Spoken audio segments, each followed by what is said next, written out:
We're on the roof of the Verville family in Sun City, Arizona, where we can see that their roofing system has experienced quite a bit of wind damage throughout these recent monsoons and storms. We see quite a bit of it over here. What I'm going to do is a removal and a replacement of one of these shingles.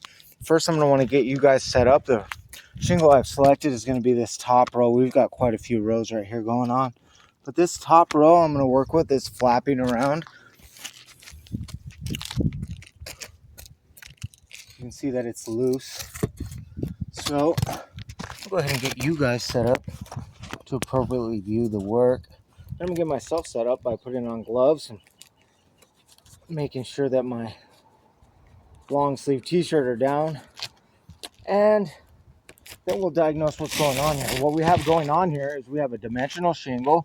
This dimensional shingle is held into place by 4 fasteners in the nail strip, 1, 2, 3, and 4. Above it is 2 books of shingles, one that stretches about 70% of the way, ending right here. And then we've got another 6 inches or so of a second book that's also above it. These 2 books have fasteners in their nail strips, 1, 2, 3, 4, that tie into the back of this book that we're trying to remove. So what we're going to need to do first is make sure that we are free of any glue or tar strip that hold this shingle in. So what we're going to do is we're going to take our separation tool and just kind of work our way down the tar strip to break it free. You got to be really careful in Arizona. These shingles are brittle.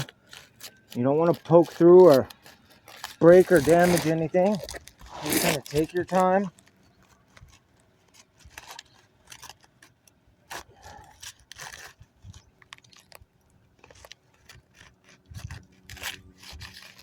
All right, it looks like we do have everything free.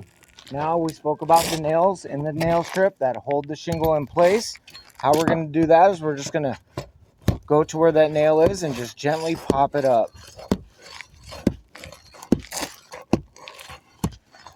This gives us separation. Now we have the 4 nails in the back, which we'll try to do the same.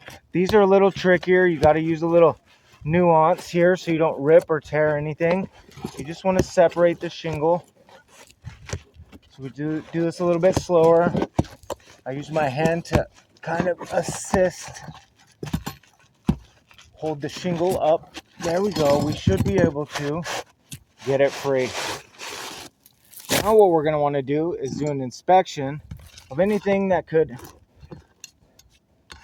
be in our way when we do a reinsertion, like these nails here. Let's see. I see one here that's popped up.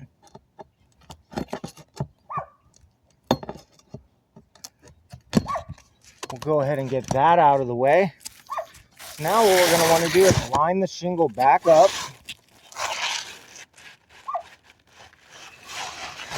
Get it back into place. Now we have these fasteners that were in the back as well, so we're going to need to just kind of jump over those. Boom. There we go. We are back in place. Now we're going to use our recommended roofing snake and 1 1/4 inch roofing nails per code, and we are going to slowly start from one end of the shingle and do a reinsertion. So you want to make sure you're in the nail strip first and foremost. Now you have a straight strike. 1, 2, 3. That's a good one. Now we're going to go onto the second shingle. Oh. These things aren't the best, these roofing snakes. You've got to be exactly straight.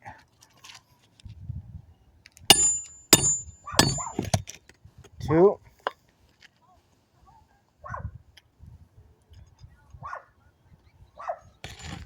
Right in the middle right right here.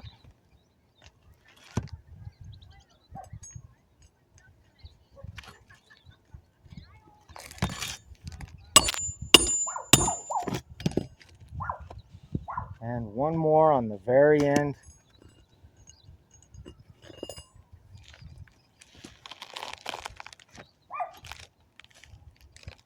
It'll be about right there.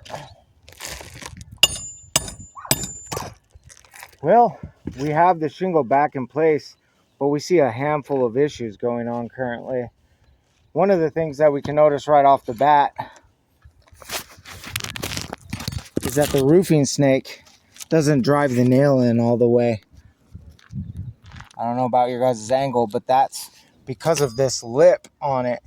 That nail will never go in all the way. It'll eventually become a nail pop. We also see now, because of the impact strike here, it's released the tooth of this shingle and caused a crease right there. This tooth of this shingle is also loose now.